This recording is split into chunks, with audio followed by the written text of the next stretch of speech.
Welcome to the first edition of the Guinea Group's News, Views and Clues.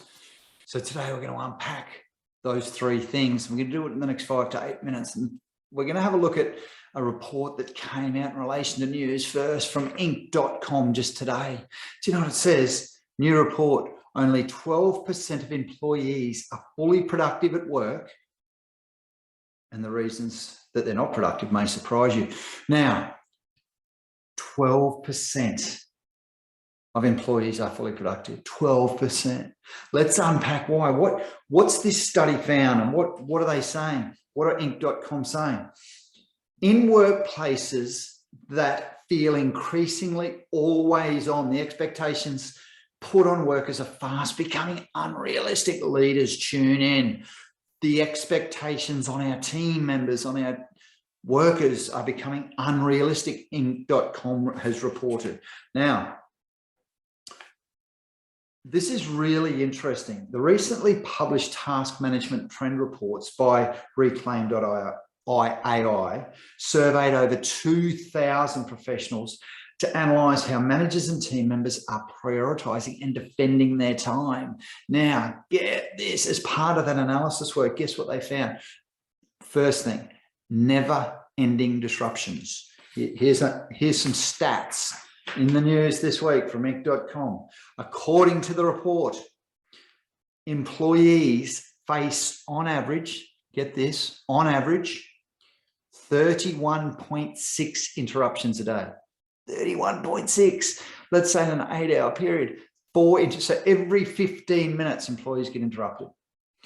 Did you know that what the stats are showing is that employees, our team members, have, get this, 25.6 meetings a week. 25.6 meetings. That's astonishing. That's 25 hours out of a 40-hour week. And I'm going to say that most people in here probably don't work a 40-hour week. 1.96 hours of every day is unproductive. So every day, nearly 2 hours of every single one of your team members' time is unproductive. That's massive. That is a massive report. The link's down below to this report. I'm going to put the link in the description, in the notes. What's driving this? What's driving this unproductivity? Or you're gonna really know, and you're gonna buy into some of these and understand that people are overworked and understaffed. Overworked and understaffed. The next thing, the Guinea Group. We love these words because we feel like we can really help leaders with this. We didn't realise, I must admit, just how many employees suffer under pressure and under stress.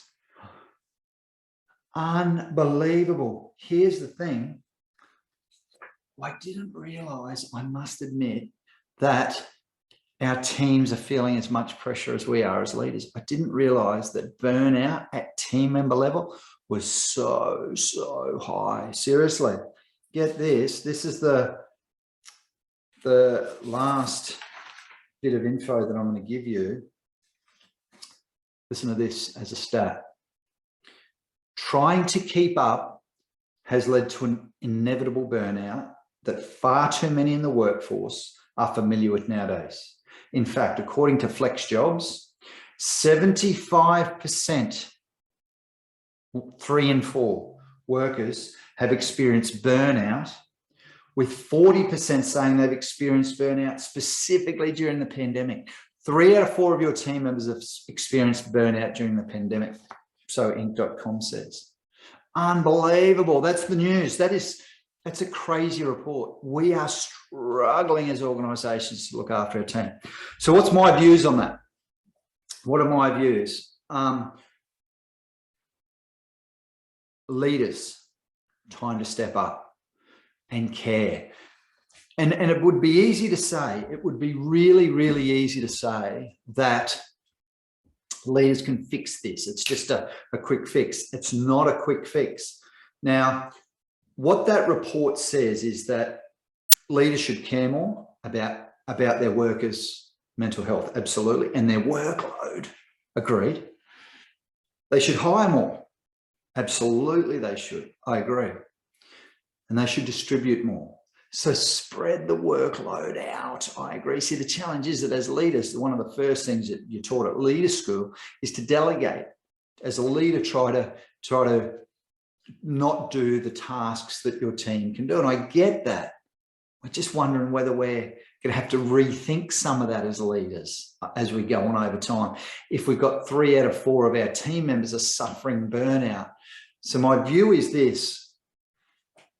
I feel like leaders need to take care of themselves first. If our teams are experiencing burnout, the pressure on our leaders must be the same. Leaders, care for yourself first. What can you do as a leader to be mentally able, to be emotionally ready to care for your team? Now, I'm going to give you a tip, little tip. So, my clue, here's a clue. And yes, I've got hacky sacks. I'm about to do something that I do every day for you on here. And I'm going to show you this trick. And it's called the simple art, the simple skill of juggling. Now, I'm going to tell you, team, I learned how to do this about 2 years ago. And I learned how to juggle for a very, very, very specific reason. Because as a psychology student, I learned that the left and the right hemispheres of our brains, when something crosses the middle line, this is the middle line, when something crosses over the middle line, and we've got to connect our right hand and our left hand, or our right and left parts of our body, our brain switches on. When we're under stress and duress, that's sitting in our emotional part of our brain. When we can turn on our frontal lobes and we can start thinking clearly, which is what juggling balls do for us. They turn on our thinking part of our brain and they get us into action. They get us into clarity of thought. They get us out of stress. They get us out of pressure, even if it's only for a short time. Team, my clue for you today, reduce stress, juggle. It's such an easy skill to learn. Google it or reach out and I'll take you through it. That is the news, the views and clues from Anton Guinea at the Guinea Group.